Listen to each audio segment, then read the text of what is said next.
네, 이번 시간엔 표준어인데 표준어에서는 뭐 강의로 설명드릴 분량이 이렇게 많지는 않습니다. 암기할 수밖에 없는 영역이죠. 맞춤법이 그 표기상의 원리를 제공하는 그런 영역이기 때문에 그 원리 입각해서 정리할 것들이 꽤 많이 있는 공부를 해야 되는 그런 것들인데 표준어는 기본적으로 사정된 어휘 모음집이에요. 그래서 그 어휘를 암기할 수밖에 없는 그런 성질의 그런 단원입니다. 우선 그 부수 몇 개 보고 조금만 골라보도록 하겠습니다.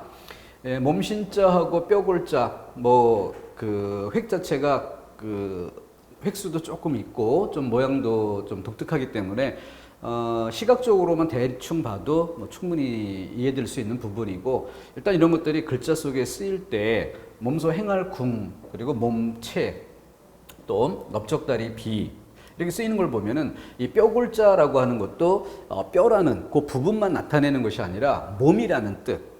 그러니까 몸육이라는 육달월 이 글자와 그 쓰임이 매우 비슷하게 사용된다, 이런 점을 볼 수 있죠. 신체를 뜻하는 것뿐만이 아니라 이 넓적다리라는, 그래서 비육지탄, 그래서 넓적다리에 살이 찌는 그런 것을 탄식한다라는 한자성어에도 사용되죠.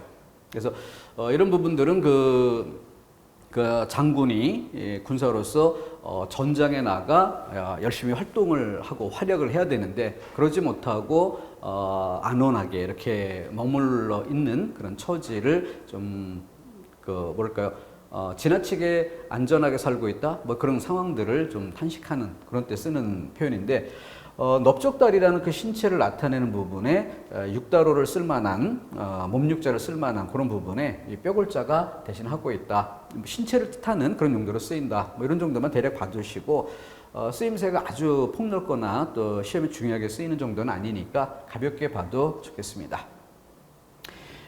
수레차, 실제 그 부스로 사용되는 수레, 여론이라는 단어에 쓰이는 이런 부분들을 마킹해서 보는 것, 그런 정도가 중요하겠고, 부수 자체로서 뭐 그다지 어렵거나 한 부분은 아닐 겁니다. 다음, 콩두, 장군부. 여기서 장군부라고 하는 것, 이것도 역시 그 모양 위주로 쓰이기 때문에 뜻 역할로는 뭐 그렇게 중요도는 있지 않습니다. 사족같이만 조금 덧붙여 본다면은 여기서 말하는 장군이라고 하는 것은 그 항아리를 뜻하는 그런 의미예요. 그래서 대부분의 항아리와 좀 다르게 이렇게 오크통 뉘어놓듯이 뭐 이렇게 생긴, 그래서 이렇게 생긴 항아리를 만드는 이유는 되게 그 지게 같은 것들에 이렇게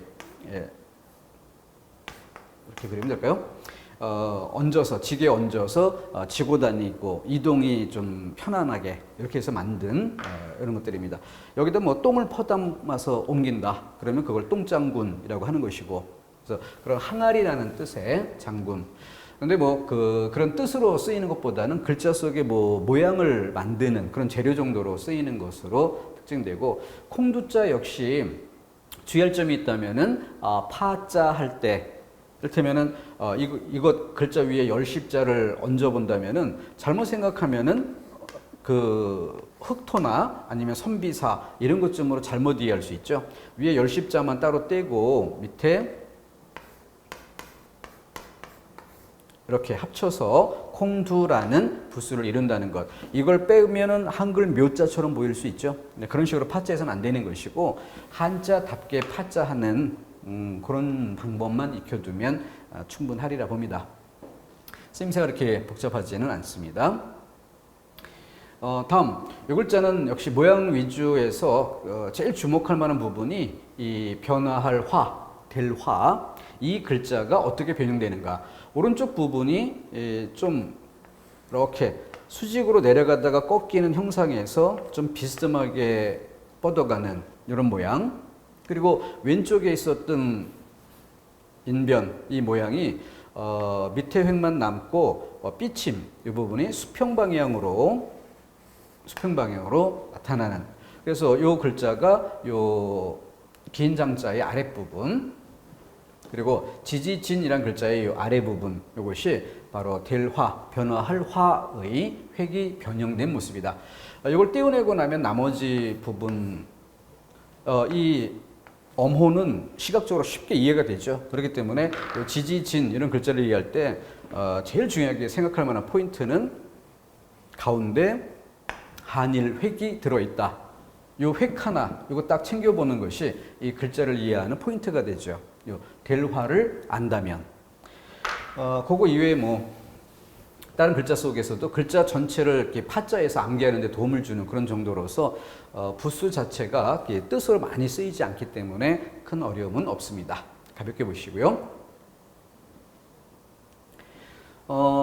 표준어 세 과목으로 들어갔을 때 공부 방법을 소개하는 정도로 좀 시간을 줄여야 될 것 같아요. 표준어 항목을 어떻게 공부하는가 해서 지금 여기 칠판에 이렇게 PPT 준비를 해둔 항목은 맞춤법 공부했을 때의 틀을 활용할 수 있는 그런 정도 한 두어 가지만 수록해 봤고요. 기본적으로 표준어 공부 방법은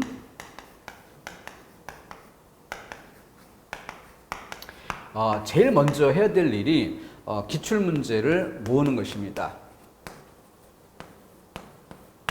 기출문제를 되도록이면 여러 해 모아두는 게 좋겠고, 그 기출문제를 모은 상태에서 여기에 선택지에 쓰인 이런 단어들, 그게 표준어이든 아니든 선택지에 등장한 어휘들, 표준 항목으로 출제된 어휘들, 이걸 다 모아서 이것을 표준어 공고본에, 그러니까 표준어 공고본이라고 하는 건 우리 교재에 있는 것을 얘기하죠. 우리 교재 100쪽 101쪽부터 출발하게 되는데 이 부분에 쭉 마킹을 합니다. 이걸 마킹을 해보다 보면은 예를 들어서 그 맞는 쪽으로 출제가 됐든 틀린 쪽으로 출제가 됐든 어느 방향이든 상관없어요. 일단 선택지 등장하면 마킹을 합니다.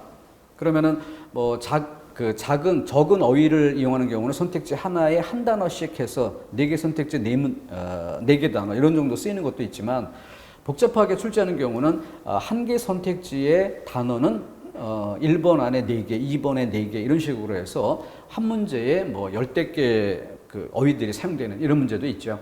자, 그런 것들을 다 마킹을 합니다. 그래 보면은 중복된 부분이 보일 거예요. 중복된 부분은 중복해서 표시합니다. 그러다 보면은 한 번 출제된 어휘는 형광펜으로 한 번 마킹하면은 좀 색이 옅을 거고, 여러 번 출제된 거는 여러 번 마킹하면은 그만큼 색이 짙어지겠죠. 그러면서 어떤 부분이 조금 더 중요해질까 하는 것들을 골라볼 수가 있게 될 겁니다. 그래서 이렇게 해서 그 표시한 뒤 암기하더라도 암기할 영역을 선별적으로 이렇게 정리해 갈 수가 있게 되는데, 제가 권해드릴 것은 일단 26항에 복수 표준어가 있어요.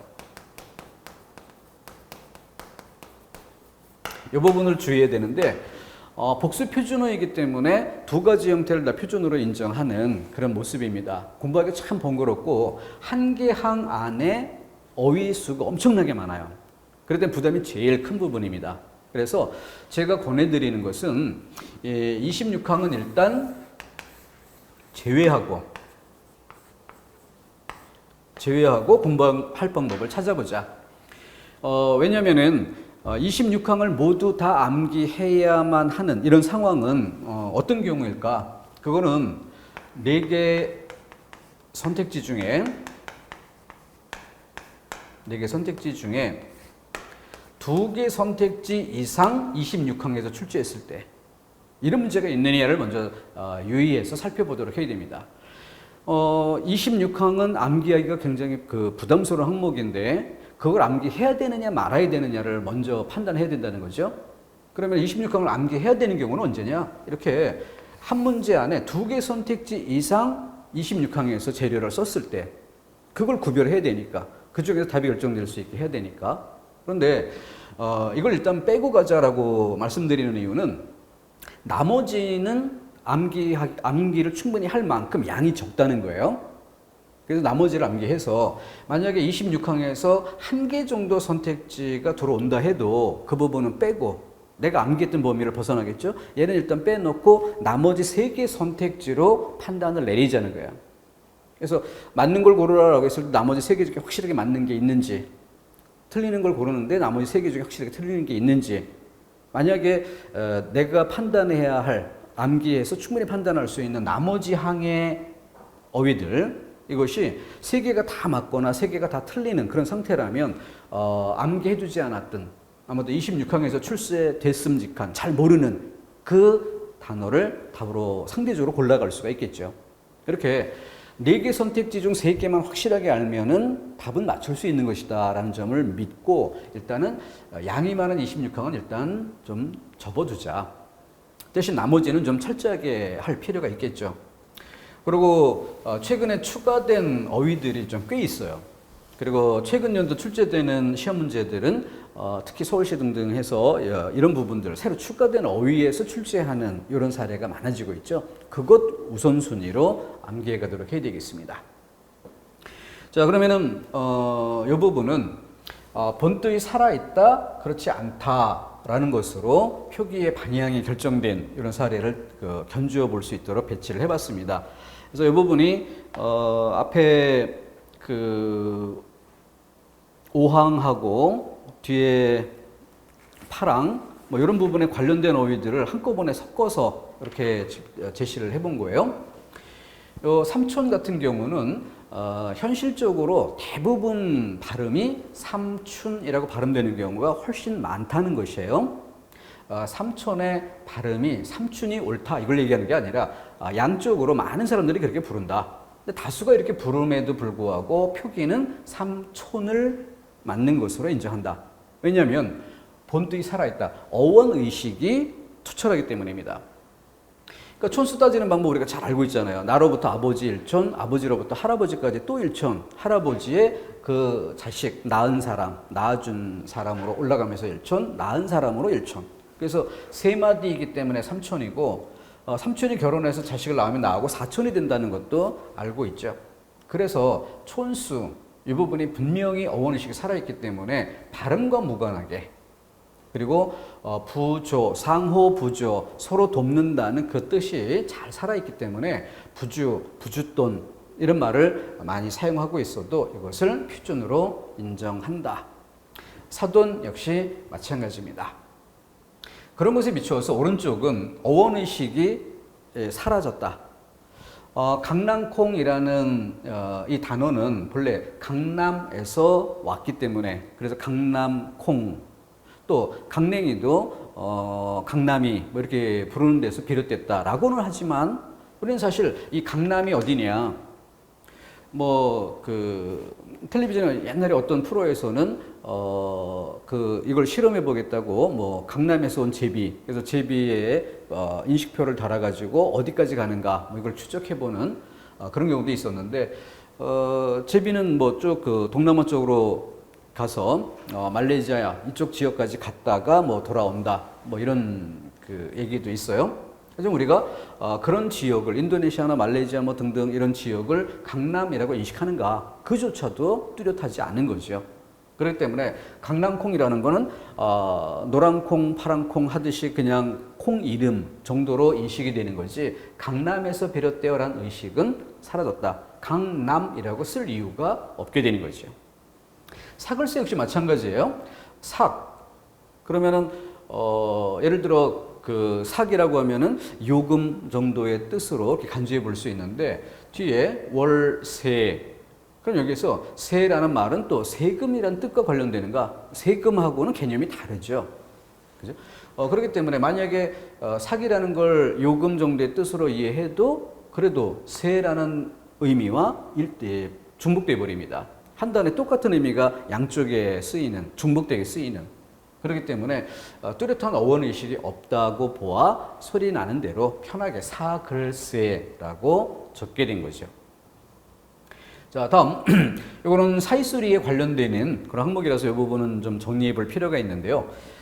제일 먼저 따져야 될 것이 위아래의 의미 대립이 있느냐 이걸 보는 것이 우선입니다. 그래서 위아래의 대립이 있는 그런 경우는 이쪽으로 가서 정리를 해볼 거고 위아래 대립이 없는 경우는 아래쪽으로 가는데 예를 들어서 웃돈 그러면은 위아래 대립이 만약에 있다면 아랫돈이란 단어가 있어야 되겠죠. 우도른에 대응되는 아래어른이란 단어가 존재해야 될 겁니다. 근데 그렇지 않기 때문에 위라는 형태로 쓸 근거가 없다고 본 것이고, 그래서 웃으로 쓰는 거죠. 웃. 그래서 웃돌은 웃돈, 이걸 기본 요 의미를 확인하는 이런 도구로 쓰고, 주의할 것으로 웃옷이란 단어만 꼽도록 했는데, 그 이유는 웃옷, 아래옷 이렇게 대립되지 않느냐라고 착각할 수 있기 때문에. 그래서 웃옷이라는 것은 그런 의미가 아니라 속옷에 대응되는 겉옷의 개념으로 쓰는 말입니다. 겉옷. 그래서 이거는 암기할 때 단어가 되겠고요. 다음, 위아래 대립이 있어서 위로 적을 근거가 있는 것, 그것을 위로 쓰는 경우와 윗, 시옷을 붙이는 경우로 크게 나누어 볼 수 있습니다. 자, 그러면 이 구별은 뭐냐? 여기는 사이소리로 구별하면 되는 것이에요. 자, 위, 받침 없이 쓰는 경우를 보니까 이렇게 쌍지읒, 본래부터 된 소리인 경우, 여기는 본래부터 거센 소리인 경우죠. 이런 경우는 사이소리 조건이 되지 않기 때문에 시옷을 쓸 수 없다. 사이소리는 뭐예요? 본래 예사소리인데 발음상 된 소리가 되는 거죠. 윗도리, 윗바람, 윗변, 그리고 윗넓이, 윗머리, 여기는 니은음 덧생김이죠. 무서움 예사소리가 된 소리가 되는 경우와 유성음과 유성음이 만나서 중간에 니은음이 덧생기는 경우, 이렇게 크게 사이소리로 정리할 수 있기 때문에 이 부분은 암기하지 않고 맥을 잡아 정리하는 게 좀 수월한 그런 항목입니다. 이런 정도로 뺀 나머지는 개별 단어를 다 암기를 해줘야 돼요. 그래서 그 교재에서 아까 말씀드렸던 것처럼 기출문제를 먼저 정리를 해볼 일이고, 기출문제의 선택지에 사용된 단어들을 모두 다 책에 표시를 해줍니다. 102쪽부터 쭉 이어서. 그런 연후에 표시가 끝난 뒤 어느 부분을 암기하는 게 시간 효율이 있을까? 이걸 먼저 판단해야 한다는 거죠. 그리고 102쪽의 3항 먼저 보면은 다음 단어들은 거센 소리를 가진 형태를 표준어로 삼는다, 이렇게 설명이 되어 있죠. 그럼 이런 경우에 암기할 때 끄나풀, 끄나불, 거센 소리는 끄나풀을 맞다라고 한다. 이때 반드시 거센 소리의 형태가 더 자연스러운지를 비교 이해하는 것이 꼭 필요해요. 그래서 끄나풀이 자연스럽고 끄나불은 덜 자연스럽다. 이거를 먼저 의식하고 그 다음에 읽어줘야 돼. 나팔꽃, 나발꽃. 그러면은 상대적으로 다른 것에 표준어로 인정되지 않은 형태에 비해서 표준어로 인정된 형태가 훨씬 자연스럽다, 익숙하다라는 것을 알 수 있으면, 공감이 되면 그로써 건너뛰면 됩니다. 그래서 여기 반대되는 경우 거센 소리를 버리고 거센 소리로 나지 않는 형태를 표준어로 삼는 사항. 그래서 거시기가 맞고 거시키는 틀리다. 분침이 맞고 푼침은 틀리다. 이런 경우에 푼침에 비해서 분침, 이게 훨씬 더 빈도 높고 자연스럽다. 이걸 느껴줘야 되는 거죠. 이렇게 비교해서 내가 자연스럽게 공감이 되는 것들은 표시할 필요 없이 건너가면 돼요. 근데 경우에 따라서 책에 설명된 것과 달리 표준으로 인정되지 않는다고 한 경우가 오히려 내게는 자연스럽게 느껴지는 이런 경우가 있습니다. 그런 경우는 연필 같은 걸 사용해서 그 단어 테두리에 박스를 묶어준다든가, 예를 들어서 이 기출문제에 출제됐던 어휘들을 형광펜으로 쭉 마킹했든, 이것과 구별하기 위해서 기출문제에서 출제된 바는 없지만 나는 이게 헷갈린다 해서 표시를 해야 되는 거죠. 형광펜을 사용한다면 색깔을 좀 달리, 노란색을 쓰다가 황색을 주황색을 좀 사용한다든가 파란색을 사용한다든가 이런 식으로 색을 구별해서 표시 주는 것도 한 방법이 될 수 있습니다. 그리고 오른쪽에 그 6항 같은 경우에는 받침 있는 형태로 통일되는 것을 기본으로 하고, 둘째, 셋째, 넷째, 그 다음 10단위 이상의 서수사일 때 두째를 인정한다. 그럼 이것은 문맥에 넣어서 그 서수사라고 하는 것이 분명히 드러날 수 있게. 그래서 이를테면은 뭐 그 답안지를 채점할 때 그 답안지의 개수, 아니면은 포도를 먹을 때 포도의 개수 뭐 등등으로 총량을 나타내는 경우와 순서를 나타내는 경우, 이런 것들의 차이를 문맥상 구별이 될 수 있게 만들어주는 게 필요하죠. 그것이 암기를 좀 도와줄 수가 있습니다. 그런 거 외에 다른 것들은 일종의 질서보다는 암기를 필요로 하는 그런 것들이니까 일단 양을 줄이는 그런 방법으로 기출문제만큼 좋은 게 없을 듯합니다. 앞서 말씀드렸던 것처럼 26항은 양이 너무 많죠. 그래서 요거 말고 앞쪽에 16항 쪽에도 단수 표준어라는 항목이 있고 거기에 양거로 항목으로 4번, 5번 이렇게 나누어서 거기에 복수 이렇게 나온 부분이 있어요. 여기는 18항에 속하는 이런 정도의 복수 표준어 이런 건 암기줄 범위에 속한다는 거예요. 그리고 또 109쪽으로 가도 고어인 경우와 한자인 경우 등등 이런 항목들이 나오죠. 여기까지는 다 기본적인 학습 항목으로 넣어둘 만한 부분입니다. 근데 이런 것들에 비해서 뒤에 이어지는 26항 여기는 앞에 다른 항목에서 다루면서 복수가 인정되는 경우는 암기해야 돼. 이 26항은 일단은 빼고 가자라는 얘기죠. 그래서 이 부분이 지금 그 2페이지 거의 채워질 만큼 그런 분량인데 좀 효율적이지 못한 그런 측면이 있습니다. 이거 빼고 가는 게 좋겠고 그리고 112쪽, 113쪽에 추가된 단어들 이것은 최근 기출문제에서 어느 만큼 다뤄지는가 하는 것을 기출문제를 표시해보고 나면 그 중요도가 좀 느껴질 겁니다.